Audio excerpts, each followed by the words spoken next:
సర్వనోతుడా, సర్వాధికారి, సృష్టికర్త నీకు వందనాలు. రాత్రి పూట ప్రభువా నీ మందిరంలో నిలబడి నిన్ను ఆరాధించడానికి ప్రభా ఇచ్చిన ధన్యతకు వందనాలు. ప్రభా కీర్తనకారులు చెప్తున్నారు, యెహోవా మందిరంలో నిల్చుండు వారులారా అనేసి. ప్రభా ఆ ధన్యత భాగ్యం మాకు ఇచ్చిన వందనాలు. పరిశుద్ధాత్మదేవ ఈ ఆరాధనని యెహోవా సన్నిధికి తీసుకెళ్ళండి. ఈ ఆరాధనకి యెహోవానే అరుడు యోగ్యుడు. ప్రభా పరిశుద్ధాత్మదేవ మీరు ఇక్కడ సంచారం చేసినందుకు వందనాలు. ప్రతి ఒక్కరికి విడుదల దీవెన దయచేయండి. ఇప్పుడు వాక్యం వెలుచునగా ఇది రాయించింది నువ్వు, దీనిలో సత్యము నీకు తెలుసు. సత్యం మనల్ని ప్రభా మిమ్మల్ని స్వతంత్రులుగా చేయను ప్రభా. సత్యం ద్వారా మమ్మల్ని అందరినీ స్వతంత్రులు చేయమని, నీ ఆత్మతో నింపి నడిపించుకోమని, చూడగల కళ్ళు, వినగల చెవులు, గ్రహించి హృదయం అనుగ్రహించమని యేసుక్రీస్తు నామములో అడుగుతున్నాం తండ్రి. హల్లెలూయా. అందరు కూర్చుందాం.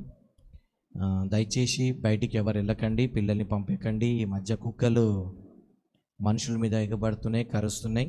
చెప్పులు ఏమైనా ఉంటే చర్చ్ ముందు పెట్టండి, అటు పెట్టకండి. ఎందుకంటే అవి కుక్కలు ఎత్తుకుపోతున్నాయి, దానికి ఏదో ఒకటి చేయాలి. హల్లెలూయా. ఓకే, వాక్యంలోకి వెళ్దాం.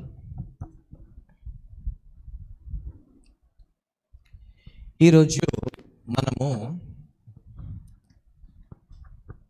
కొన్ని దీర్ఘకాలపు సమస్యలు ఉంటాయి, దీర్ఘకాలపు రోగాలు ఉంటాయి,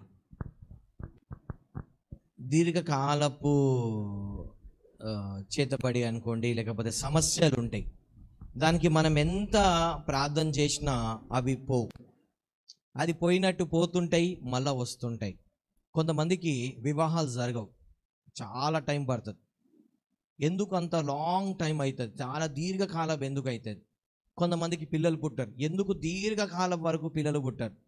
కొంతమందికి ఉద్యోగాలు రావు, కొంతమంది ఎంత కష్టపడుతున్నా డబ్బు రావు, దీర్ఘకాలపు అవుతూ ఉంటాయి.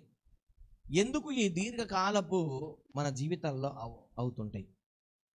మనం ఏం చేస్తాము? చేతబడి ప్రే చేసుకుంటాం, విరగొడతాం, అయినప్పుడు కొద్దిగా ఏదో విడుదల ఇచ్చినట్టు అవుతుంది. మళ్ళీ అదే సమస్యలు మన లైఫ్లో ఒక దగ్గరపై ఇంకో దగ్గర రిపీట్ అవుతూ ఉంటాయి. ఎందుకు మన లైఫ్లో ఇలాంటి దీర్ఘకాలపు సమస్యలు వస్తుంటాయి? దాని నుండి పర్మనెంట్ సొల్యూషన్ లేదా మనకు అనిపిస్తూ ఉంటుంది. పర్మనెంట్ సొల్యూషన్ లేదా? మన దేవుడు వాగ్దానాలు కూడా ఉంటాయి మన జీవితాల్లో. ఒక సైడ్ అనిపిస్తుంది వాగ్దానం నెరవేర్చినట్టు అనిపిస్తుంది, కానీ ఇంకో సైడు ఏమైంది వాగ్దానం అన్నట్టు అయిపోతూ ఉంటుంది. ఒక సైడ్ నెరవేర్చినట్టు అవుతుంటుంది, కానీ ఆ వాగ్దానం సంపూర్ణంగా మన జీవితాలలో కార్యం చేయలేకపోతుంటుంది. అప్పుడు మనకు చాలా డౌట్స్ వస్తాయి, ఎందుకు అని చెప్పేసి. ఎందుకు ఇలా జరుగుతుంది, ఎందుకు దీనికి పరిష్కారం లేదా? ఇంకొక ప్రశ్న వస్తుంది, ఏంటంటే అసలు దేవుడు ఉన్నాడా? క్రైస్తవులకి చాలా అద్భుతాలు చూసిన వ్యక్తులకే వస్తుంది, దేవుడు ఉన్నాడా? మరి దేవుడు ఎందుకు నా ప్రార్థన వినట్లేదు? ఎందుకు అన్ని శక్తుల కన్నా మించిన శక్తి దేవుడి శక్తి కదా, ఎందుకు నాకు దేవుడు ఈ సమస్య నుండి విడుదల ఇవ్వలేకపోతున్నాడు? ఎందుకు విడుదల ఇస్తలేడు? ఎందుకు నా జీవితంలో అపవాది జయం పొందుకుంటున్నాడు? యేసు ప్రభు ఎందుకు నా జీవితంలో ఎందుకు ఈ విషయంలో కార్యం చేయలేదు? ఈ విషయంలో ఎందుకు అవమానాల పాలవుతున్నాను? ఎందుకు ఈ విషయంలో దేవుడు నన్ను లేవనెత్తట్లేదని కొన్నిసార్లు మనకు డౌట్ వస్తూ ఉంటుంది. కారణం ఏంటిదంటే నిబంధన. కారణం ఏంటంటే నిబంధనను చాలాసార్లు మనము లైట్గా తీసుకుంటాం, కానీ నిబంధన చాలా పవర్ఫుల్. వాగ్దానం కన్నా, ప్రామిస్ కన్నా చాలా పవర్ఫుల్ అయింది నిబంధన.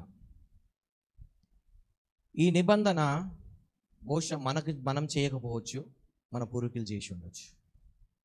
ప్రతి నిబంధనకు ఒక బలిపీఠం అనేది ఉంటుంది. ప్రతి నిబంధనకు ఒక బలిపీఠం ఉంటుంది. బలిపీఠం దగ్గరనే నిబంధనలు చేస్తారు. అది ఎన్ని రకాలు చేస్తారు, అది మన లైఫ్లో ఎట్లా ఏలుబడి చేస్తుంది అనేదే ఈరోజు మనం చూడబోతున్నాం. నిబంధనలు ఎన్ని రకాలు చేస్తారు, అది ఎక్కడెక్కడ చేస్తారు, అది మన లైఫ్లో ఎట్లా వర్క్ చేస్తుంది, దానికి పరిష్కారం ఎట్లా చేసుకోవాలి, ఈరోజు మనం చూడబోతున్నాం. హల్లెలూయా. చూడండి, దేవుడు ఆదాము అవ్వకు ఒక నిబంధన చేశాడు. ఏంటిది? ఈ భూమి ఆదాంకి ఇచ్చేసినాను అంటాడు. ఆదికాండం 1-2 అధ్యాయాలు ఏమంటే, ఈ భూమి ఎవరికి ఇచ్చినాడు? దేవుడు ఆదాంకి ఇచ్చేసినాడు. ఆదాంకి ఇచ్చి నిబంధన ఏం చేసినాడు? బాబు, నువ్వు ఈ భూమి మీద ఉన్నప్పుడే నువ్వు ఫలిస్తావు, అభివృద్ధి పొందావు, విస్తరిస్తావు, భూమిని దాన్ని లోబడుచుకోమన్నాడు దేవుడు. అంటే ఈ భూమి మొత్తాన్ని మీద అధికారము దేవుడు నరుడికి ఇచ్చాడు, ఆదాంకి ఇచ్చాడు. ఎవరికి ఇచ్చాడు? దేవుడు ఆదాంకి ఇచ్చాడు. ఆదాంకి సహాయం చేయడానికి అవ్వనిచ్చాడు దేవుడు. అది మొట్టమొదటి నిబంధన చేశాడు దేవుడు. ఏమని? మొట్టమొదటిసారిగా నిబంధన ఏంటంటే ఈ భూమి మొత్తం నీకు ఇచ్చేస్తున్నాను అంటారు కదా, ఈ ఆస్తి అంతా యావత్తు నీకు రాసి ఇచ్చేస్తున్నాను అంటారు. అంతా రాసి ఇచ్చిన కానీ కండిషన్ అప్లై అంటారు. ఏంటి ఆ కండిషన్ అప్లై అంటే ఈ పండు నువ్వు తినకూడదు అన్నాడు. ఒకవేళ ఈ పండు తిన్నావనుకో ఈ ఏదోన్ తోటలో గెలిచి నువ్వు బయటికి తీయబడతావు. నిబంధన ఏంటంటే దేవుడే భూమి మొత్తం ఇచ్చేశాడు. అది ఏదైనా తోట కానీ అది ఏదైనా తోట భయపడి కానీ మొత్తం అయితే దేవుడు ఆదాంకి నిబంధన చేశాడు. ఏంటంటే మీరిద్దరు కలిస్తేనే మీరు ఫలిస్తారు, ఒంటరిగా ఉండి మీరు ఏమీ చేయలేరు. సో నిబంధన ఇచ్చేశారు. అయిపోయిన తర్వాత ఏదైనా తోటకి ఇంకో నిబంధన పెట్టాడు. ఏంటంటే నువ్వు ఈ పండ్లన్నీ తినొచ్చు కానీ ఈ పండు మటుకు నువ్వు తినకూడదు. నిబంధన ఎందుకు తినకూడదు అంటే ఇది తిన్నావనుకో నువ్వు సస్తావు, నీకు నాకు ఏమవుతుంది, బ్లెస్సింగ్స్ కట్. నువ్వు ఇవన్నీ తిను, 1000 ఫలాలు ఉన్నాయి, ఈ 1000 ఫలాలు అన్నీ తిను కానీ ఆ ఒక్కటి తినొద్దు అన్నాడు. ఆ ఒక్కటి తిన్నావనుకో నీకు నాకేమవుతుంది, రిలేషన్షిప్ కట్ అయిపోతుంది, నీకు నాకు నా నిబంధన కట్ అయిపోతుంది. అప్పుడు నువ్వు అవస్థలు పడాల్సి వస్తుంది అనేసి, అప్పుడు నువ్వు కష్టాల పాలవుతావు. కాబట్టి అది మటుకు నువ్వు తినొద్దు అంటాడు. వీళ్ళు ఎంతకాలం తినలేదో మనకు తెలియదు, బైబిల్ అయితే రాయబడలేదు. అది 1 రోజా 100 రోజులా 1000 రోజులా మనకు తెలియదు. కానీ మొత్తానికైతే ఆ నిబంధన ఉన్నంత కాలము వాళ్ళు హాయిగానే ఉన్నారు. ఆదాము వాళ్ళు ఇద్దరు హాయిగానే ఉన్నారు. నిబంధనలో ఉన్నంత కవనెంట్లో ఉన్నంత కాలం వాళ్ళు మంచిగానే ఉన్నారు. ఎప్పుడైతే ఈ కవనెంట్ బ్రేక్ అయిందో ఏమైంది, దేవుడి నుండి వచ్చే దీవెలన్నిటి నుండి వాళ్ళు ఏమైనారు, వెలివేయబడ్డారు. ఇది అవ్వ కావాలని చేసిందా, ఆదం కావాలని చేసిందా అని అంటే అది కావాలని చేయి, నువ్వు కావాలని చేయకు, నువ్వు తెలిసి చేయి తెలియకుండా చేయి, మొత్తానికి నిబంధన ఏమైందాడా, బ్రేక్ అయిపోయింది. కాబట్టి ఇప్పుడు ఆ తోటలోకి గెలిచి దేవుడు ఏం చేయాలి, ఎందుకంటే యాజ్ పర్ ద రూల్ నిబంధన ప్రకారం నువ్వు ఏం కావాలి, ఈ తోటలో గెలిచి నువ్వు బయటికి వెళ్ళిపోవాలి, ఖచ్చితంగా నువ్వు చచ్చిపోవాలి. అందుకే తిన్న దినము నాడు నీవు చచ్చేదవు అన్నాడు. ఆ రోజులలో 1000 సంవత్సరాలకి ఒక దినంగా దేవుడు లెక్కించాడు. అందుకోసమే తిన్న దినం అంటే 1000 సంవత్సరాలు ఎవరు బతకలేదు. ఆ నిబంధన బ్రేక్ అయింది కాబట్టి చనిపోయాడు. ఒకవేళ ఆ నిబంధన ఉంటే ఆయన 1000 సంవత్సరాలు బతికేటోడు, ఇంతవరకు బతికేటోడు మనకు తెలియదు. ఆదాము వాళ్ళు ఎప్పుడైతే ఈ నిబంధన బ్రేక్ అయిందో ఆ బ్లెస్సింగ్స్ అన్నీ పోయినాయి. ఏం పోయినాయి, ఆ దేవుడిచ్చిన దీవెనలన్నీ పోయినాయి. అప్పుడు ఆయన వచ్చి కష్టపడడం మొదలుపెట్టాడు. ఇప్పుడు కూడా అదే పని చేస్తున్నాడు. ఏదైనా తోటలో ఏమైతే మంచిగా నీరు ఆటోమేటిక్గా అన్నీ అయిపోయేటివి, ఇప్పుడు వచ్చి ఆయననే దున్నుకోవాలి, ఆయననే విత్తనాలు వేసుకోవాలి, ఆయననే నీళ్లు పోసుకోవాలి, ఆయననే పండించాలి, గొర్రెలకు మేత పెట్టాలి. ఇప్పుడు ఇవన్నీ అదే పని కానీ కష్టపడి చేయాల్సి వస్తుంది. ఎవరికి, ఆదాము వాళ్ళకు. ఇంతకుముందు కష్టం, ఎందుకంటే నిబంధనలో ఉన్నప్పుడు ఉన్నంత కాలము వాళ్ళ కష్టం లేదు. నిబంధన విరిగినాక వాళ్ళు ఏమైంది, కష్టాలు పడి. ఎందుకు నిబంధన విరిగిందంటే చూడండి, ఇద్దరు దేవుడు దయ్యం. ఇప్పుడు దేవుడితో నిబంధన విరగంగానే శత్రువు ఏమవుతాడు, మిత్ర అవుతాడు అన్నట్టు. ఇప్పుడు ఏమైంది, ఇప్పుడు అపవాదికి ఉన్న కష్టాలు ఎవరికి వచ్చినాయి, ఇప్పుడు మానవుడికి వచ్చినాయి. జస్ట్ ఆ నిబంధన బ్రేక్ చేయడం వలన ఆ దీవెలన్నీ పోయి ఇప్పుడు ఏమవుతున్నాడు, ఆయన భూమిని సేదపరచడం, ఏమవుతున్నాడు, కష్టపడి దున్నడం, కష్టపడి చేయడం అవుతున్నాడు. ఇది అయిపోయిన తర్వాత దేవుడు ఏం చేస్తాడు, నరహత్య చేయొద్దు అంటాడు. అప్పుడు ఏమవుతుంది, ఏబేలు కయ్యూని ఇద్దరు బలి తీసుకొస్తారు. చూడండి, ఏబేలు కయ్యూనికి బలి తీసుకురమ్మని ఎవరు చెప్పారు అంటే బహుశా ఆదాము అవ్వలు తీసుకొచ్చి బలి తీసుకొచ్చిన వాళ్ళు చూసినారు కాబట్టి వీళ్ళు కూడా ఇలా చేయాలి అని చెప్పి తీసుకొచ్చినారు. వాళ్ళు లేకుంటే వాళ్ళకెలా తెలుసు, వాళ్ళతో దేవుడు వినే స్వరం వినే వాళ్ళకి కేవలం ఆదాము అవ్వకు ఉన్నాయి. ఈ ఆదాము అవ్వకు వాళ్ళు ఏం చేసినారు, బలిపీఠాలు కట్టి అక్కడ బలి తీసుకొచ్చి ఇవ్వడము, దేవుడికి శ్రేష్టమంది ఇవ్వడం అనేసి వీళ్ళు చేశారు. కాబట్టి అది చూసి ఏబేల్ కయ్యూను వాళ్ళే, ఇంకా పిల్లలు ఉండొచ్చు మనకు తెలియదు, వాళ్ళు ఏం చేయడం మొదలుపెట్టారు, దేవుడికి ఇవ్వడం మొదలుపెట్టాడు.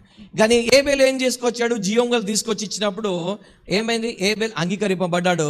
కానీ కయ్యూను ఏమైనాడు, తునీకరించబడు. ఎందుకంటే జీవం లేనిది తీసుకొచ్చాడు, నంబర్ 1. రెండోది ఏం చేశాడు, శ్రేష్టమైనది తీసుకొచ్చి ఇవ్వలేదు. ఏం తీసుకొచ్చి ఇవ్వలేదు, శ్రేష్టమైనది తీసుకొచ్చి ఇవ్వలేదు. అందుకోసం ఏమైనారు, ఆ బలిని దేవుడు ఏం చేశాడు, తునీకరించాడు.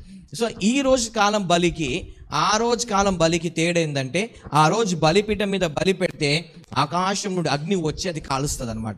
అది కాల్చిందంటే బలి దేవుడు అంగీకరించినట్టు. ఒకవేళ అది కాల్చలేదనుకోండి, బలిని తునీకరించినట్టు.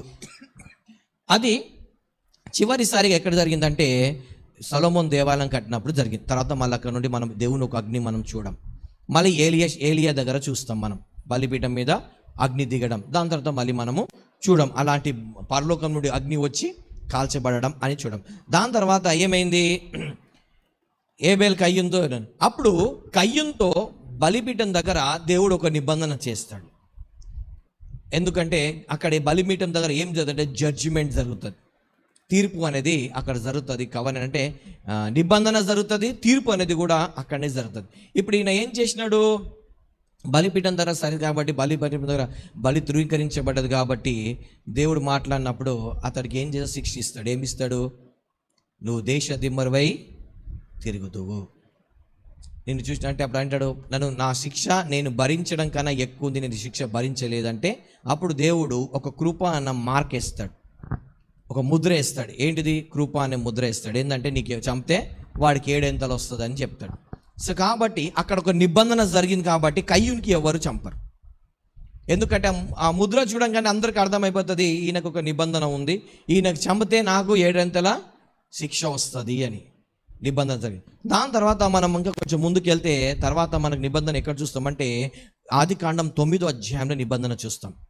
ఈ నిబంధన ఎక్కడ ఏంటంటే దేవుడు మానవుడితో మరొకసారి నిబంధన చేస్తాడు. జలప్రలయం మొత్తం అయిపోయిన తర్వాత నోవా వచ్చి బలిపీఠం కట్టి ఆడ బలిపీఠం దగ్గర మళ్ళీ అన్ని పశువులన్నింటినీ శ్రేష్టమైనవి ఇచ్చిన తర్వాత అక్కడ దేవుడు ఒక నిబంధన చేస్తాడు. ఏ నిబంధన చేస్తాడు అంటే అక్కడ దేవుడు ఏమంటాడు, ఇక నేను జలముతో ఈ భూమిని నాశనము చెయ్యను. చదవండి అక్కడ ఆదికాండం 9వ అధ్యాయం. నా నిబంధన స్థిరపరుస్తున్నాను, ప్రవాహ జలముల వలన ఇకను లయపరచబడదు, భూమిని నాశనం చేయుటకు ఇకను జల ప్రవాహము కలగదని పలికెను. ఏమైంది, ఆ రోజు నుండి ఈ రోజు వరకు దేవుడు ఆ నిబంధనని కట్టుబడి ఉన్నాడు. చాలాసార్లు మనం మేఘధనుషు రాగానే ఏమంటామంటే ఇగో మేఘధనుషు వచ్చింది, రెయిన్బో వచ్చింది అంటాం. కానీ వాస్తవం ఏంటంటే ఒకవేళ మేఘధనుషు లేకపోతే మనం చాప్టర్ క్లోజ్. దేవుడికి కోపం వచ్చింది, ఎందుకు, భూమి మీద జరుగుతున్న పాపాన్ని బట్టి, పాపం పెరిగిపోయింది కాబట్టి కోపం వచ్చింది అంటారు కదా. ఎందుకు, నిబంధన అనేది చాలా శక్తివంతమైంది. చూడు, దేవుడు సైతం ఆగిపోయాడు, దేవుడు నిబంధన చేశాడు కాబట్టి ఆ రోజు నుండి ఈ రోజు వరకు ఏ పట్టణం కూడా ఏంటిది జలప్రలయంలో మునిగిపోలేదు దేవుడు దానికి. ఎందుకంటే నిబంధన అనేది అంత శక్తివంతమైంది. తర్వాత దేవుడు మనం చూస్తే ఆదికాండం 17వ అధ్యాయంలో దేవుడు అబ్రహాంతో నిబంధన చేశాడు. బైబిల్లో ఎక్కువసార్లు బలిపీఠం కట్టింది అబ్రహాంకి దేవుడు అక్కడ బలిపీఠం దగ్గర నిబంధన చేస్తాడు. నీ సంతానం ఇలా ఉంటారు, వాళ్ళు ఇలా ఉంటారు అని చెప్పేసి అక్కడ ఆదికాండం 17వ అధ్యాయంలో అక్కడ దేవుడు ఏం చేస్తాడు, నిబంధన చేస్తాడు. ఎవరితో, అబ్రహాంతో చేస్తాడు. ఆ అబ్రహాంతో ఏమని నిబంధన చేస్తాడు ఒకసారి చదువుతాం 17వ అధ్యాయంలో. నేను నీకును నీ తర్వాత నీ సంతానమునకును. అంటే చూడండి, ఈ నిబంధన ఎలా ఉంటదంటే ఒక వ్యక్తితో చేస్తే ఆ వంశం మొత్తానికి వర్తిస్తుంది. ఇప్పుడు నోవాతో చేసింది కాబట్టి నోవా, ఈరోజు ప్రపంచంలో ఉన్న అందరూ నోవా నుండి వచ్చారు కాబట్టి ఈ నిబంధన నోవా సంతానం అందరికీ వర్తిస్తుంది. ఇప్పుడు దాని తర్వాత అబ్రహాంతో ఒక నిబంధన చేస్తున్నాడు. ఆ నిబంధన అబ్రహాం ఉన్నా లేకున్నా ఆ తరం మొత్తానికి వర్తిస్తుంది. ఏమని వర్తిస్తుంది, ఇప్పుడు నాకును నీకును మధ్య నిబంధన నియమించి అభివృద్ధి పొందించుదని అతనితో చెప్పాను. మాట్లాడి ఇదిగో నేను నియమించిన నా నిబంధన నీతో చేసి ఉన్నాను. చూడండి, దేవుడు ఎవరితో చేశాడు, అబ్రహాంతో చేశాడు. ఏమని చేశాడు, నీవు అనేక జన్మలకు తండ్రి వగుదువు అన్నాడు. అవునా? సో ఈ రోజుకి అబ్రహాం చనిపోయి కొన్ని వేల సంవత్సరాలు అయింది. ఈ రోజు కూడా అనేక మందికి అబ్రహాం ఏమై ఉన్నాడు, తండ్రియే ఉన్నాడు. ఓన్లీ యూదులు కాదు, ఎవరైతే యేసు ప్రభు రక్తంతో కడగబడతారో వాళ్ళందరికీ వాగ్దానం ఏమైతుంది, ఎలా, నిబంధన. ఏమని అన్నాడు అక్కడ చూడండి, ఒక్కసారి అబ్రహాంతో దేవుడు చేసిన నిబంధన గమనిస్తే ఆ నిబంధనలో మనం కూడా ఉన్నాం. ఎలా ఉన్నాం చెప్తున్నా, చూద్దాం అక్కడ. కనుక నీ పేరు అబ్రహాము అనబడును, సంతాన అభివృద్ధి కలుగచేసి. అత్యధికం అంటే చూడండి, ఇప్పుడు యూదులే కాకుండా ప్రపంచం మొత్తం యావత్తులో క్రైస్తవులు ఉన్నారు. ఈ క్రైస్తవులు ఎవరంటే యేసు ప్రభు ద్వారా, రక్తం ద్వారా మనము, యేసు ప్రభు యూదుడు, ఆయన రక్తం ద్వారా మనం కూడా అబ్రహాం సంతానం అవుతున్నాం విశ్వాసం ద్వారా. నీలో నుండి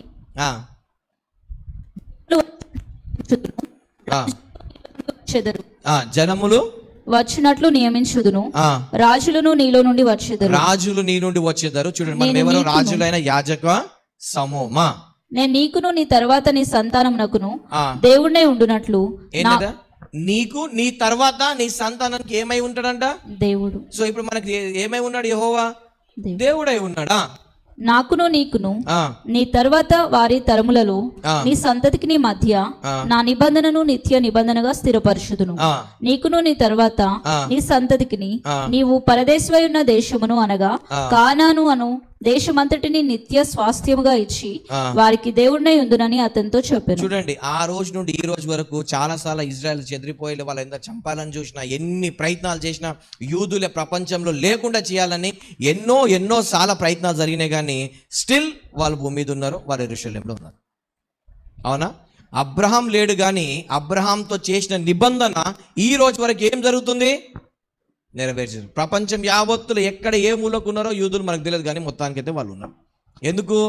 దేవుడు వాళ్ళతో చేసిన నిబంధన. హిట్లర్ కానీ అలాంటి వాళ్ళు చాలామంది, బైబిలోన్ దేశం వాళ్ళు, వీళ్ళు చాలామంది యూదులు ఉండొద్దని ఎన్నోసార్లు ప్రయత్నాలు చేశారు. ఈ రోజు కూడా ప్రయత్నాలు చేశారు, కానీ దేవుడి నిబంధన ఉంది కాబట్టి వాళ్ళని ఎవ్వరు భూమి మీదకి వెళ్ళి తూడ్చేయలేకపోతున్నారు. హల్లెలూయా.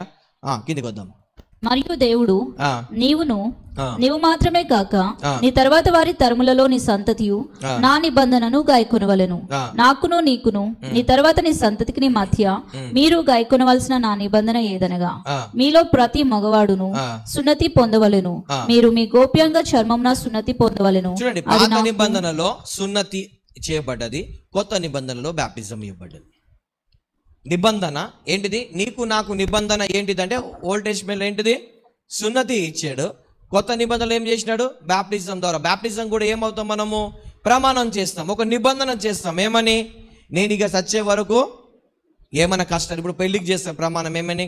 కష్టమైన దుఃఖమైన నీతోనే ఉంటాను అన్నట్టు మనం కూడా ఏం చేస్తాము?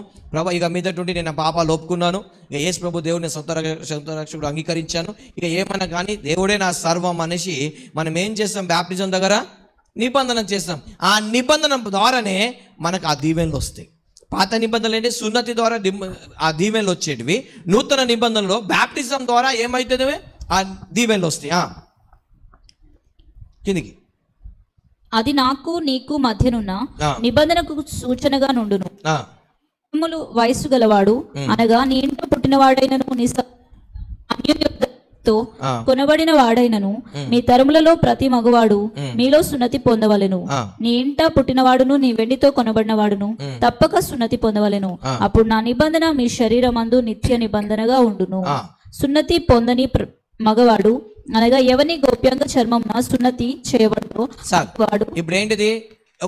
ఒక నిబంధన చేపట్టాడు. ఇప్పుడు నిబంధన ఏంటంటే అబ్రహాంతో చేపట్టాడు. అబ్రహాంకి దేవుడు ఇంకోటి అన్నాడు, 12 అధ్యాయంలో నిన్ను దీవించే వారికి నేను దీవిస్తా, నిన్ను దూషించే వారికి నేను శపిస్తాను, నీ పేరు గొప్ప చేస్తాను, నీకు నేను ఉన్నత స్థానాన్ని పెడతాను. ఇది అబ్రహాం కాదు, అబ్రహాం సంతానం కూడా వర్తిస్తాడు. ఇది అబ్రహాము సంతానం కూడా వర్తిస్తుంది. ఇది ఈ వాగ్దానము నీకు నాకు కూడా వర్తిస్తుంది. ఎలా నీకు నాకు వర్తిస్తుంది అంటే, మనకు కూడా దేవుడు మన వంశం నుండి, అన్య జనాంగం నుండి మనకు కూడా ఏం చేశాడు? దేవుడు వేరుపరిచాడు. నీ తల్లి ఇంటి నుండి తండ్రి ఇంటి నుండి వేరుపరిచాడు దేవుడు. వేరుపరిచి మనకి ఏం చేశాడు? దేవుడు రక్షణ ఇచ్చాడు. ఇప్పుడు ఏంటిది? మనం ప్రత్యేకింపబడిన జనాంగం మనం కదా. సో ఇప్పుడు మన పేరు గొప్ప చేశాడంటే, మీరు ఆఫీస్లోకి వెళ్ళండి, ఎక్కడికి వెళ్ళండి, మీరు ఏ నామంతో పిలువబడతారు?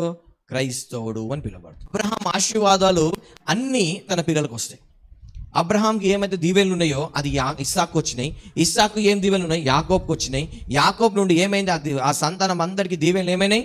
విస్తరించబడ్డాయి. అందుకే అబ్రహాము, ఇస్సాకు, యాకోబుల దేవా నా దేవా అన్నప్పుడు ఆ బ్లెస్సింగ్స్ అన్ని మనకు వర్తిస్తాయి. ఎందుకంటే మనం కూడా అబ్రహాము ఒక సంతానం కాబట్టి. దాని తర్వాత దేవుడు నిర్గమకాండం 19 అధ్యాయం నుండి 24 వచనం వరకు చూసుకుంటే అక్కడ మోషేతో నిబంధన చేశాడు.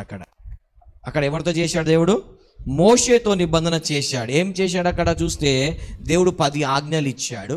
ఇచ్చి ఏమన్నాడంటే, బాబు నువ్వు ఇవి చేస్తే నువ్వు ఇట్లా అవుతావు, ఇది చేస్తే ఇది అవుతావని ఎప్పుడు ఒక నిబంధన, దాంతోపాటు ఏంటిది, ఒక వాగ్దానంతో కూడి ఉంటుంది. అక్కడ ఆజ్ఞతో కూడి ఉంటుంది. ఒక నిబంధనకు ఒక ఆజ్ఞతో జతపరిచి ఉంటుంది అనమాట. ఇప్పుడు ఇక్కడ దేవుడు ఏం చేశాడు, మోషేతో నిబంధన చేసుకుంటే దానికి కొన్ని ఆజ్ఞలు ఇచ్చాడు. నువ్వు ఈ ఆజ్ఞలు చేస్తే నువ్వు ఈ దీవెనలు వస్తాయి అని చెప్పి దేవుడు ఎప్పుడైతే మోషేతో ఏం చేశాడు, నిబంధన చేశాడు. దాని తర్వాత ఆ నిబంధన అక్కడి నుండి కొనసాగుతూ వస్తుంది. దాని తర్వాత మనం చూస్తే 2 సామ్యుయేలు 7వ అధ్యాయంలో దావీదు నుండి ఇంకో నిబంధన చేస్తాడు. దావీదుకి ఇంకో నిబంధన చేస్తాడు. నీకు ఒక దీపం వస్తుంది, అది ఆరిపోదు.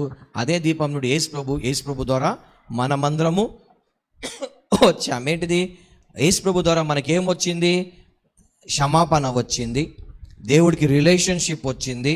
దాని తర్వాత మనకు అన్ని ఆశీర్వాదాలన్నీ అబ్రహాంకి అయితే ఏమైతే దేవుడు ఇచ్చాడో ఆ వాగ్దానాలన్నీ ఎక్కడి నుండి వచ్చినాయి, మనకు దావీదు వంశమైన యేసు ప్రభు ద్వారా మనకు వచ్చినాయి.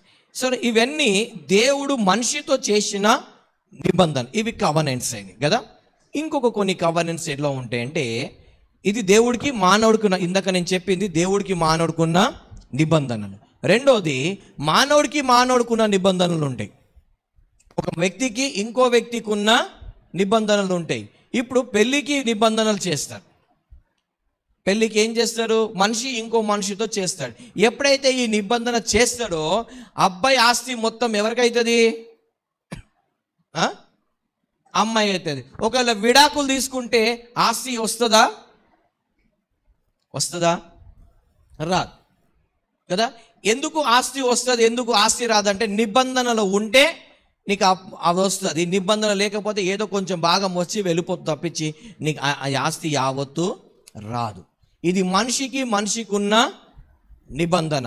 ఇప్పుడు దావీదు యోనాతాన్ ఇద్దరు నిబంధన చేసుకుంటారు. ఏమని, యోనాతాన్ అంటాడు, నాకు తెలుసు దేవుడు నీకు రాజుగా పెడతాడు, పెట్టిన తర్వాత నా వాళ్ళకి చూసుకో, నా కుటుంబానికి అని అంటాడు. సౌలు కూడా అంటాడు, ఏమని, నాకు తెలుసు దేవుడు నిన్ను రాజుగా ఎన్నుకున్నాడు, నా తర్వాత నువ్వు రాజు అవుతావు, కానీ నా సంతానానికి చంపకు అంటాడు.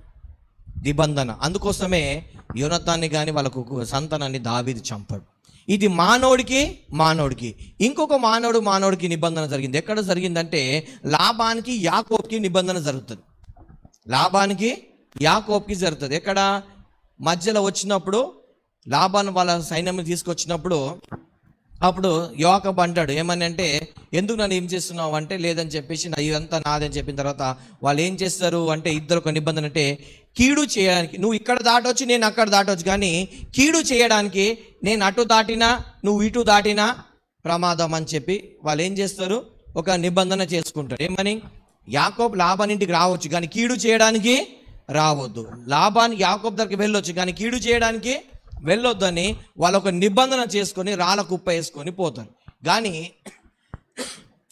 యాకోబు అయితే కీడు చేయడానికి రాలే, కానీ లాబాన్ ఏం చేస్తాడు అంటే, యాకోబు మీద ఏం చేయలేక వాళ్ళ అన్నకు కబురు పంపించి వాళ్ళ అన్నను చెప్పి, ఇగో నీ తమ్ముడు సైన్యంతో నీ మీద దండెత్తి వస్తున్నాడు, నేను చంపడానికి వస్తున్నాడు అని చెప్పి లేనిపోని ఇట్లా నాకు మోసం చేసినాడు, ఇవన్నీ కొన్ని కలిపి లేని అని చెప్పి పంపిస్తే అప్పుడు ఏసావు బయలుదేరి వస్తాడు. ఎందుకు, 400 మందిని తీసుకొని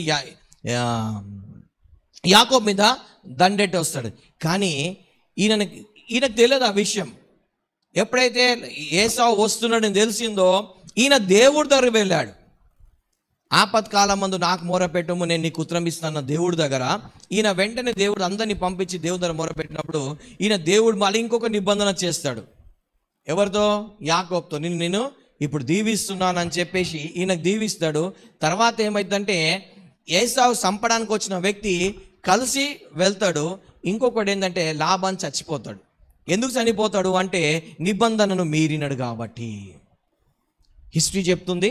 తర్వాత లాబాను చనిపోతాడు. కారణం ఎందుకంటే ఆయన నిబంధనను విరగొట్టాడు, మీరినారు కాబట్టి అక్కడ బ్రేక్ అయింది.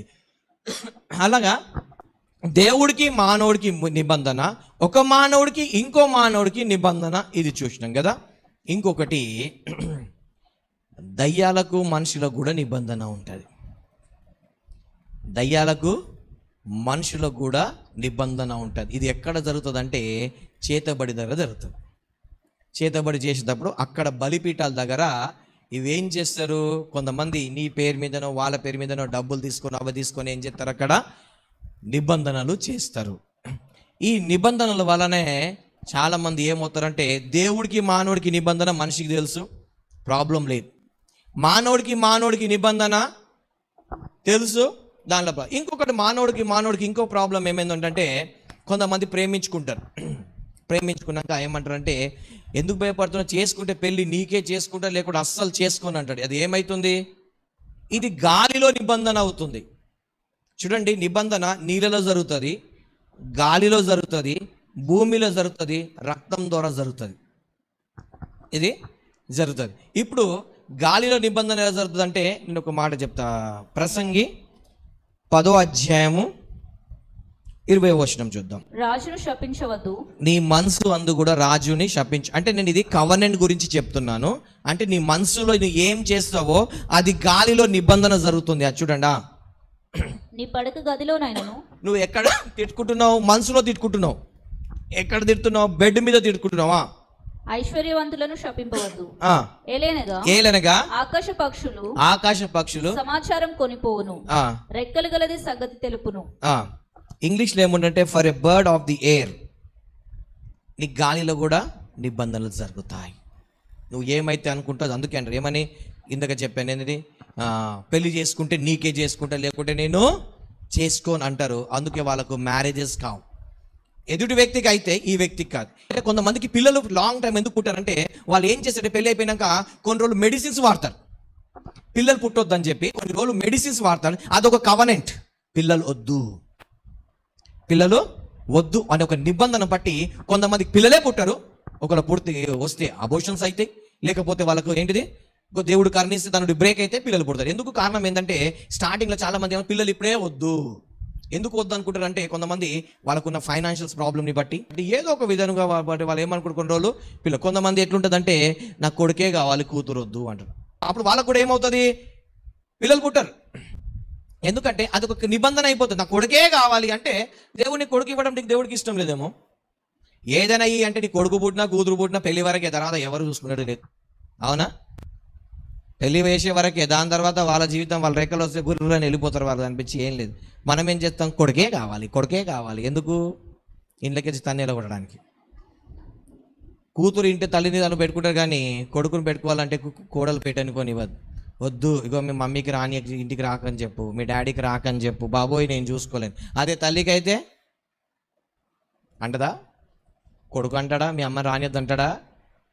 అంటే ఏమి ఊకుంటుందా? So god nose.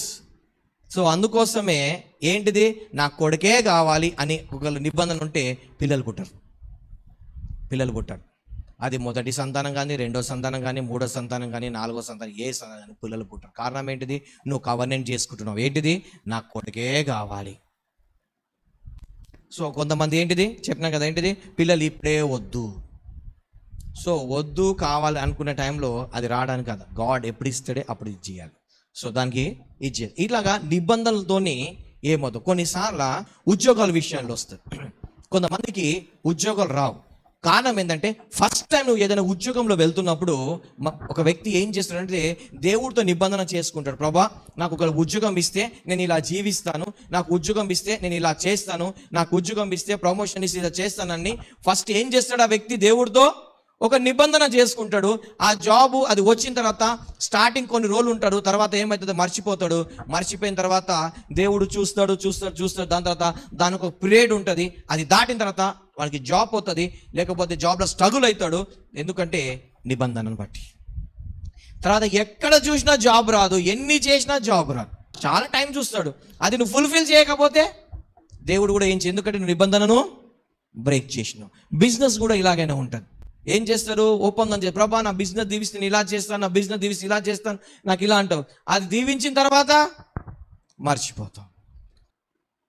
దేవుడితో నువ్వు చేసిన నిబంధన ఏమైంది, అక్కడ ఏమవుతుంది, వాళ్ళకు దెబ్బ పడుతుంది. అందుకే వాళ్ళు చాలా స్ట్రగుల్ అవుతూ ఉంటారు. ఒక సిస్టర్ రీసెంట్గా నాకు చెప్పింది, అన్న నాకు ఎందుకు జాబ్లో ఎప్పుడు ప్రాబ్లం అవుతుంటుంది అంటే, అమ్మా నువ్వు స్టడీ చదువుకున్నప్పుడు, స్టడీ అయిపోయిన తర్వాత జాబ్ వచ్చే ముందు ఏమైనా మొక్కుబడి చేసుకున్నావా అన్న. అవును అని. ఏమని చేసుకున్నా అంటే, నాకు జాబ్ ఇచ్చినాక నేను 10th కాదు ప్రభా 30% చర్చ్కి ఇస్తానని అనుకున్నాను. ఏ చర్చ్కి అంటే పలానా చర్చ్కి అన్నా. ఎన్ని మంత్స్ ఇచ్చినావు అమ్మా అంటే 1 month ఇచ్చిన. మరి మిగతాది ఏమైంది? నాకు సరిపోవట్లేదు. నీకు సరిపోతుందా సరిపోవట్లేదు పక్క పెట్టు. నువ్వు నిబంధన చేసి నువ్వు ఏం చేయాలి? ఫుల్ఫిల్ చేయాలి. లేకపోతే ఏమవుతుంది? ఇంకొక బ్రదర్ ఉన్నాడు. ఆయన ఏమనుకుంటాడు, ప్రభా నాకు గవర్నమెంట్ జాబ్ వస్తే నీ సేవకు ఎవ్వరికి అడగకుండా నేనే చేస్తా అన్నాడు. తర్వాత దేవుడు చూసి అసలు నాకు గవర్నమెంట్ జాబ్ వచ్చే ఛాన్స్ లేదు, కానీ దేవుడి కృపను బట్టి జాబ్ వచ్చింది. వచ్చిన తర్వాత మర్చిపోయాడు. ఏంది? బిజీలో మొత్తానికి మర్చిపోయాడు. మర్చిపోతే దేవుడు మర్చిపోతాడా? మర్చిపోడు. ఒకసారి హాస్పిటల్కి వెళ్ళాడంట. హాస్పిటల్కి వెళ్ళంగానే తెలిసింది ఏంటంటే ఒక కిడ్నీ ఖరాబ్ అయిపోయింది. తర్వాత ఒక కిడ్నీ తీసేసిన తర్వాత 2-3 సార్లు మధ్యలో చెప్పిన, బ్రదర్ మీరు వాగ్దానం చేసినారు, నీ కొడుకుకి ఇట్లా అవుతుంది బ్రదర్, మీ దేవుడికి వాగ్దానం. ఎన్నిసార్లు హెచ్చరించినా వినలేదు. ఒక కిడ్నీ తీసేసినారు, ఇప్పుడు ఒక కిడ్నీ మీదనే ఉన్నా. అయినా స్టిల్ దేవుడు పరిచర్య చేయట్లేదు. ఏదో నామకే వాస్తే 100-200 రూపాయలు ఏదో స్పాన్సర్ చేసి నా పేరు చెప్పంటుండే తప్పించి పరిచర్య చేయట్లేదు. అది దాని నిబంధన ఎప్పుడో బ్రేక్. ఎందుకంటే నువ్వు దేవుడితో నిబంధన చేసినావు. ఎవరితో చేసినావు? దేవుడితో నిబంధన చేసినావు. సో దేవుడితో నిబంధన చేసింది అది. అందుకోసమే ఈ నిబంధన పక్క పెట్టి నువ్వు ఎన్ని ఉపవాసాలు, నువ్వు ఎన్ని ప్రార్థనలు చేయి, నీకు జయం రాదు. ఇక్కడ యోషువ గ్రంథంలో 7వ అధ్యాయంలో వాళ్ళు యుద్ధానికి వెళ్తారు. ఓడిపోయి వస్తే యోషువ ఉపవాసం ఉండి ప్రార్థన చేస్తాడు. ప్రార్థన చేస్తుంటే దేవుడు అమ్మంట, బాబు లేవు నాన్న, ఎందుకంటే వాళ్ళు శపితమైంది తెచ్చుకున్నారు, ఫస్ట్ తీయి అంటాడు. దేవుడికున్న నిబంధన ఏంటిది? వాళ్ళు అది తీసుకొని అక్కడ పెట్టుకోకూడదు, అవన్నీ మందిరానికి వెళ్ళిపోవాలి, మీరు పెట్టుకోకూడదు. ఆయన ఏం చేసి కొంచెం తీసుకొని పెట్టుకున్నాడు, కవనెంట్. ఇది మనము ఈ కవనెంట్, ఈ నిబంధన నుండి బయటకు వచ్చి ఎన్ని ఉపవాసాలు ఎన్ని ప్రార్థన చేసినా జాబ్ రాదు. ఎందుకు అద్భుతం జరగంటే నీకు నిబంధన ఉందాడా? ఏముంది? నిబంధన.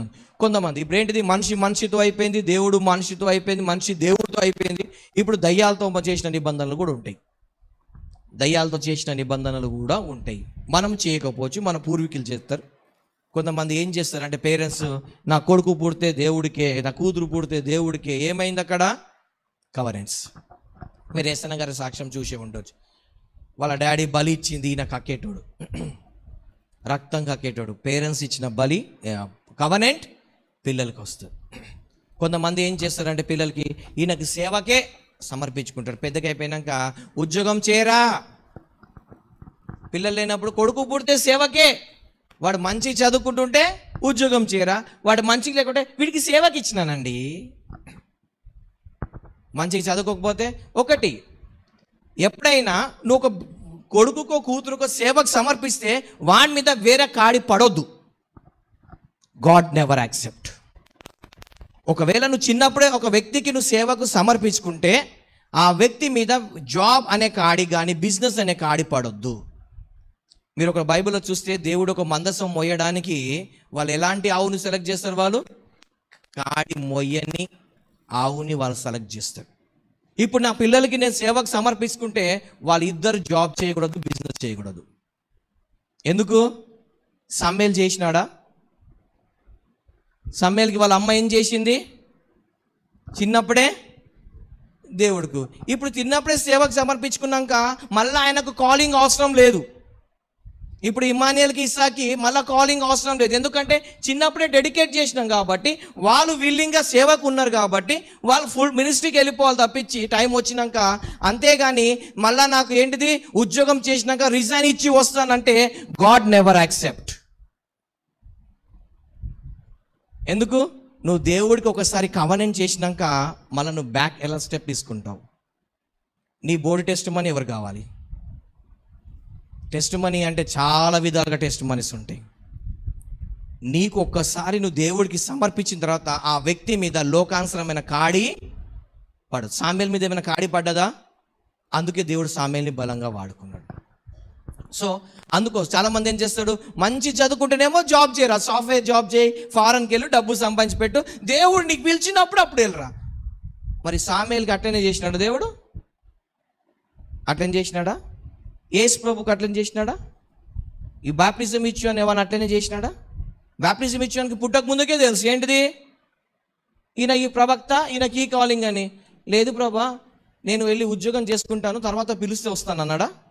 ఒక్కసారి నువ్వు దేవుడి బిడ్డకు, నువ్వు దేవుడికి డెడికేట్ చేసినాక నువ్వు మళ్ళీ వాడికి మంచి వాడు ఎంతవరకు చదువుకో, ది బెస్ట్ గాడ్కి ఇవ్వాలి, లోకానుసరమైన కాడి పడంది ఇవ్వాలి.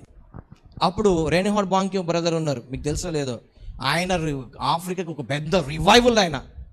ఆయన టెస్ట్ మనీ విన్నప్పుడు ఏమన్నాడంటే, నేను యూత్లో ఉన్నప్పుడే, నాకు చిన్నప్పుడే తెలుసు దేవుడు ఏంటిది నన్ను ఎన్నుకున్నాడు పరిచయం కాబట్టి, నేను ఈ పాపం నుండి నేను దూరంగా ఉన్నాను నేను అన్నాడు. ఆయన నా అంతలో నేనే దూరంగా ఉన్నాను, ఎందుకంటే నేను లోకానుసరమైన ఏది చేయకూడదు, నేను దేవుడు పనే చేయాలి ఏమైనా కానీ. అందుకే ఆయన మీద లోక కాడి ఏది పడలేదు, బలంగా దేవుడు వాడుకున్నాడు. ఒక పెద్ద ఆఫ్రికా కాండం మొత్తంలో ఒకవేళ కెమెరా తీస్తే కెమెరా సరిపోదు, అంత ఇస్కెరేన్ వాళ్ళ జనాలు వచ్చేటోళ్ళు. ఆయనకు గొప్ప రివైవల్స్ట్ ఆయన. చనిపోయారు ఆయన ప్రభుని నుంచి, కానీ చాలా పెద్ద రివైవల్స్ట్ ఆయన. కారణం ఏంటిది? ఆయన దేవుడితో చేసిన, పేరెంట్స్ చేసిన నిబంధన. సో మన లైఫ్లో దేవుడితో చేసిన నిబంధనను, కవనెంట్ని మర్చిపోకూడదు. ఓకే, ఇప్పుడు ఈవిల్ కవనెంట్కి వద్దాం. ఇప్పుడు ఈవిల్ కవనెంట్ ఏమైతే చేతబడితో చేస్తారు. ఏమని? ఇప్పుడు ఏం చేస్తారు? మొక్కుబళ్ళు చేసుకుంటారు. అక్కడ కూడా ఏమని? గొర్రెనిస్తా, మేకనిస్తాను అని అంటారు. వాళ్ళు ఏం చేస్తారు? ఇస్తారు. ఇచ్చిన తర్వాత ఏమవుతుందంటే, ఈవిల్ అంటే ఏంటిది? చెడు. చెడు ఎక్కడైనా మంచి చేస్తుందా? నువ్వు ఒక్కసారి దానికి రక్తం ఇచ్చినావనుకో, నీ బ్లడ్కి, నీ రక్తానికి, ఆ రక్తానికి నిబంధన అయిపోతుంది. నీ రక్తం తాగుతూనే ఉంటాడు వాడు. నేను ఒకసారి ఆఫ్రికన్ టెస్ట్ మనీ ఒక సిస్టర్ది విన్నా. ఆమెకు పిల్లలు పుట్టట్లేదు. గర్భసంచిలో ఎప్పుడు ఏదో ఒక ప్రాబ్లం వస్తూ ఉంది. 56 years అయింది, స్టిల్ సేమ్ ప్రాబ్లం అవుతుంది. ఒకరోజు చర్చ్కి వెళ్ళి దేవుని దగ్గరకు కూర్చుని అడుగుతుందంట, ప్రభువా ఏంది, నేను యవ్వన కాలం నుండి ఇంతవరకు నేను పరిశుద్ధంగా జీవిస్తున్నాను, నేను ఏ పాపము చేయలేదు, ఎందుకు నాకు ఇంత నేను స్ట్రగుల్ అవుతున్నాను ఈ ఇష్యూలో, ప్రతిసారి ఇట్లా ఎందుకు అవుతున్నానంటే, ఆమెకు దేవుడు నైట్ డ్రీమ్లో ఏం చూపించాడంటే, నాన్న నీ ఫ్రెండ్ ఏం చేసిందంటే, నీకు నెలసరి వచ్చినప్పుడు ఆ ప్యాడ్ తీసుకెళ్ళి చేతబడి ధరకు ఇచ్చినప్పుడు, ఆ చేతబడి చేసినాక ఆ బ్లడ్కి, నీ బ్లడ్కి దానికి ఏమైంది, కోడిని కోస్తే నిబంధన ఏర్పరచబడ్డది, అందుకోసమే నువ్వు స్ట్రగుల్ అవుతున్నావు అన్నాడు. ఇప్పుడు దానికి ఏం చేయాలంటే, ఆ కవనెంట్ని క్యాన్సిల్ చేయి అన్నాడు. ఎప్పుడైతే ఆమె 56 సంవత్సరంలో ఆ నిబంధనని క్యాన్సిల్ చేసిందో, అప్పటి నుండి ఆ ప్రాబ్లం ఆమెకు రాలేదు. మరి ఎన్ని ఉపవాసాలు చేసింది, ఎన్ని ప్రార్థనలు చేసింది, కానీ ఏమీ కాలేదు. ఎప్పుడైతే ఆ నిబంధనను కొట్టివేసిందో, అప్పుడు ఏమైంది? ఆమె లైఫ్లో జయం వచ్చింది. సో ఇప్పుడు మనకు దేవుడికి మనకు చేసిన నిబంధన తెలుసు, మనము దేవుడితో చేసిన నిబంధన తెలుసు, మనిషికి, కానీ అపవాదితో చేసిన నిబంధనలు మనకు తెలియవు. ఎందుకంటే అపవాది ఎప్పుడు చెడు నిబంధనలు ఉంటాయి, కానీ మంచి నిబంధనలు ఉండవు. దేవుడితో మనకు మంచి నిబంధనలు ఉంటాయి, మనిషికి మంచి నిబంధనలు ఉంటాయి, కానీ దయ్యానికి మనిషికి మంచి నిబంధనలు అన్ని బలిలో ఉంటాయి. ఇప్పుడు ఏం చేస్తారు కొంతమంది, ఈ వ్యక్తి పక్షంలో తీసుకెళ్ళి ఆడ ఏం చేస్తారు, వీడికి పెళ్లి కావద్దు, లేకపోతే వీడికి ఇది కావాలి, వాడు అది కావాలని వాడు ఏం చేస్తాడు, నిబంధన చేస్తాడు. ఇప్పుడు నువ్వు ఎన్ని ఉపవాసాలు ప్రార్థన చేసినా, ఎందుకంటే నీ పక్షంలో అక్కడ ఏమైంది, నిబంధన జరగబడ్డది. ఈ నిబంధన ఉంది కాబట్టి ఈ వ్యక్తికి ఏం కావట్లేదు, కార్యం జరగట్లేదు. సో ఇప్పుడు ఈ వ్యక్తి జీవితంలో కార్యం జరగాలి అంటే ఏం కావాలి, ఆ నిబంధన కొట్టివేయబడాలి. క్యాన్సిల్ కాదు, కొట్టివేయబడాలి. ఎప్పుడైతే అది కొట్టివేయబడుతుందో అప్పుడే ఈ వ్యక్తికి ఏమొస్తుంది, విడుదల వస్తుంది. లేకపోతే ఇప్పుడు సౌలు ఎక్కడికి వెళ్ళాడు, ఒక సోదె చెప్పిన దాకా వెళ్ళాడు. అవునా, సోదె చెప్పిన దాకా వెళ్ళాడు. వెళ్ళిన తర్వాత అక్కడ సోదె చేసి ఆమె చేసింది ఏదో మంత్రం గింత్రం ఏదో చేసి ఒక స్పిరిట్ని తీసుకొచ్చింది. నేను ఒక మాట అంటాను, ఆ సమూయేలు బతుకున్నప్పుడు ఇజ్రాయేలులోకి సమూయేలు గురించి తెలియదా? సమూయేలు చూడని వాళ్ళు ఎవరైనా ఉన్నారా? లేరు కదా. ప్రతి ఒక్కరికి సమూయేలు తెలియదు. ఇప్పుడు ఈ సోదె చెప్పే ఆమెకి సమూయేలు ఎట్లుంటాడో తెలియదా? సౌలు ఎట్లుంటాడో తెలుసు, సమూయేలు తెలియదా? ఇప్పుడు ఈమె ఏదో మంత్రం చేసి ఒక స్పిరిట్ వచ్చినాక ఆమె ఏమంటది, ఒక స్పిరిట్ వచ్చింది, ముసలాయన స్పిరిట్ వచ్చింది అంటది. అది సమయలు అనేది చెప్పదు ఆమె. చెప్పిందా? అది సమయలు అనేది ఈయన సౌలు అనుకుంటాడు, సమయలు అని అనుకుంటున్నాడు, కానీ అది సమయలు అనేది ఈమె చెప్పలేదు. ఎందుకంటే దేవుడు ఒకవేళ ఒక వ్యక్తి చచ్చిపోయి పరిశుద్ధమైన జీవితం జీవించి చనిపోయి పరలోకం వెళ్ళిపోయిన తర్వాత ఆ వ్యక్తి చేతబడి చేతికి ఆ స్పిరిట్ని అప్పగించాడు దేవుడు. ఎందుకంటే హెవెన్ నుండి నువ్వు రావాలంటే జీసస్ పర్మిషన్ తీసుకునే రావాలి. నీకు ఒక సోదె చెప్పేందుకు దేవుడు ఆ స్పిరిట్ని పర్మిషన్ ఇవ్వడే. ఒకవేళ దేవుడు సౌలుతో మాట్లాడి ఉండాలంటే డ్రీమ్స్ ద్వారా మాట్లాడేటోడు, సమయల్ని డ్రీమ్స్లో తీసుకెళ్ళి మాట్లాడేటోడు ఏమో దేవుడు. కానీ ఇక్కడ ఏం జరిగింది? సమయలు కాకపోవచ్చు, కానీ ఏం చెప్పినాడు ఆ స్పిరిట్? ఏం చెప్పింది? రేపు నువ్వు నీ కొడుకు నాతో ఇక్కడ ఉంటారని చెప్పింది. ఎక్కడ ఉంటారు? చచ్చిపోయి మీరు కూడా శవాలే ఆత్మలో ఉంటారని అన్నాడు. అనగానే ఈయన ఏడ్చినాడు. దాన్ని కొట్టివేసినాడా? ఆ కవనెంట్ని క్యాన్సిల్ చేసినాడా? చేయలే. ఎగ్జాక్ట్లీ జరిగింది. ఒకవేళ చూడండి, దానియేలు గ్రంథంలో ఒకవేళ మనం చూస్తే, దానియేలు ఏం చేసినాడు? దేవుని ఒక ఆత్మ నింపబడిన వాడు నెబుకద్నెజరు రాజు దగ్గరికి వెళ్ళి కల రాగానే భావం అంటే, రాజా నీ కఠినత విరగొట్టు, మార మనసు పొందు, బీదులు కనికని, ఇప్పుడైనా దేవుడు నిన్ను కాపాడతాడని అంటాడా లేదా? దేవుని ఒక ఆత్మ కలిగిన వ్యక్తి ఎదుటికి ఇప్పటికైనా మారరా అంటాడు. ఒకవేళ నిజంగా సామ్యాలు వచ్చి ఉంటే ఇప్పుడైనా దేవుని దగ్గర పాపక్షమాపణ అడుగురాదరా అనేటోడా కాకపోవచ్చా? ఎందుకు? దేవుడు ఒక బిడ్డల ఆత్మలు ఏం చేస్తాయి? అరే ఇప్పుడైనా పాపాలు ఒప్పుకొని విడిచిపెట్టరా బాబు, ఇప్పుడైనా దేవుడు కరుణిస్తాడేమో అంటాడు, కానీ సచ్చినదరా అంటాడా?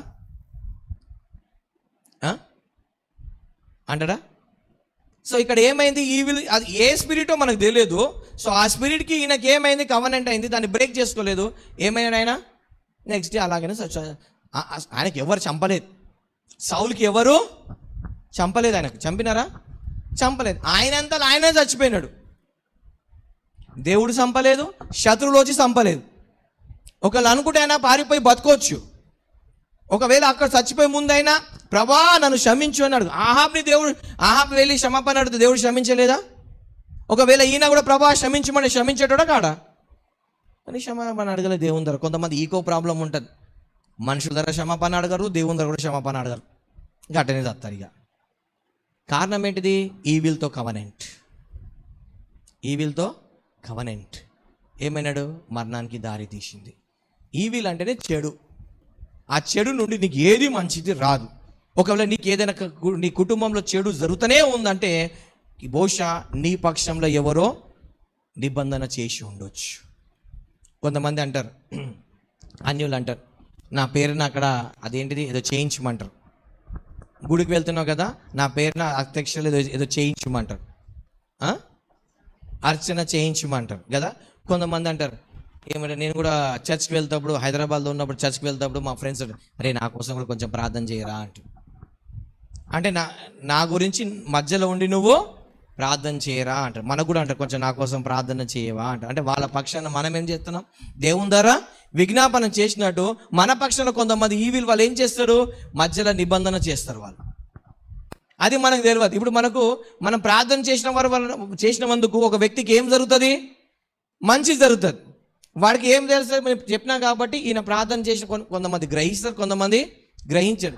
అదేవిధంగా మనకు తెలియకుండా మన పక్షాన ఎవరైనా చేతబడి మన నిబంధన చేసిననుకో మనకు తెలియదు, కానీ మనం ఏమవుతుంటాము? సఫర్ అవుతాం. దానికి ఎన్ని ఉపవాసాలు ప్రార్థన చేసినా దానికి బయటపడం. కారణం ఏంటిది? నిబంధన.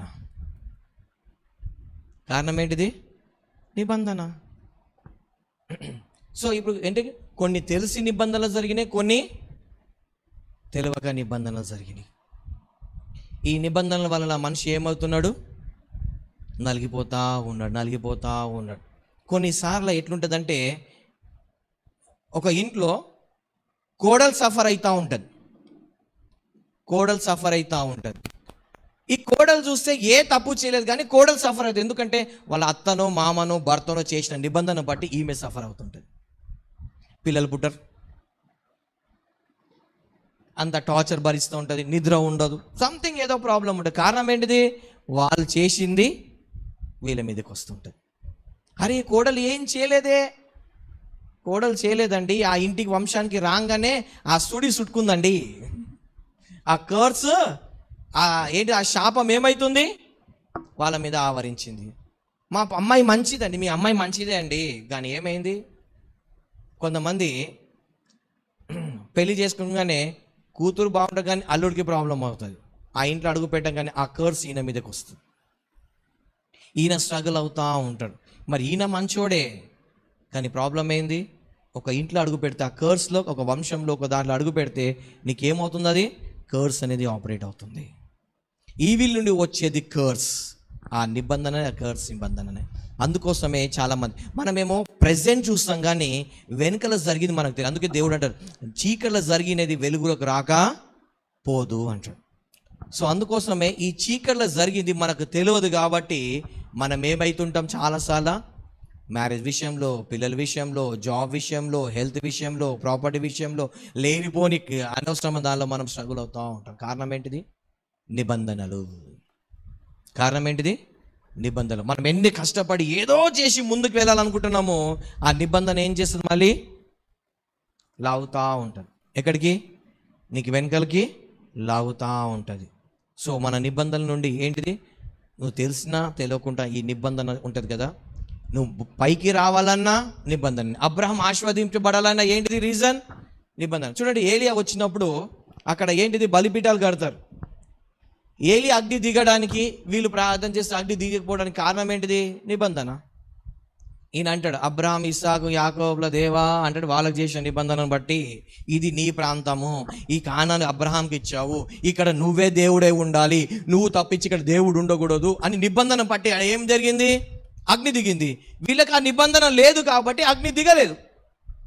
బయలుదేవతకి భూమి ఇవ్వలేదు, ఈ బయలుదేవతకు వీళ్ళు సంబంధించిన వాళ్ళు కారు కాబట్టి ఆ బయలు ప్రవక్తలు ఎంతమంది వచ్చారో వాళ్ళంతమందిని ఏలియా హతమార్చేసినాడు. ఎందుకంటే వాళ్ళకు నిబంధన లేదు, ఈ భూమికి దేవుడికి నిబంధన ఉంది. సో మన జీవితాల్లో కూడా నువ్వు స్ట్రగుల్ అవుతున్నావు అంటే ఈవిల్తో కవనెంట్ ఉంది, నువ్వు బ్లెస్సింగ్స్ పొందుకున్నావు అంటే గాడ్తో కవనెంట్. ఉపవాసం ఉంటావు, ప్రార్థన చేసినావు, విడుదల రావట్లేదంటే ఏదో నిబంధన ఉందాడా. సో మనం అక్కడ వెళ్ళి డీల్ చేయాలి. యెహోషువ ఏం చేశాడు, ఎవరి దగ్గర బంగారం ఉందో పిలిచి తీసినాక వీళ్ళకి జయం వచ్చింది. మన లైఫ్లో కూడా ఎక్కడ ఈవిల్తో కవనెంట్ ఉందో అనేది అక్కడ వెళ్ళి దానికి విరగొడితే మనం ఏమవుతాం, ఫ్రీ అవుతాం, మెంటలీ ఫ్రీ అవుతాం, హార్ట్లో పీస్ వస్తుంది, నీకు కరెక్ట్ గైడెన్స్ వస్తుంది, కరెక్ట్ ముందుకు వెళ్తాం. లేకపోతే వెళ్ళలేం.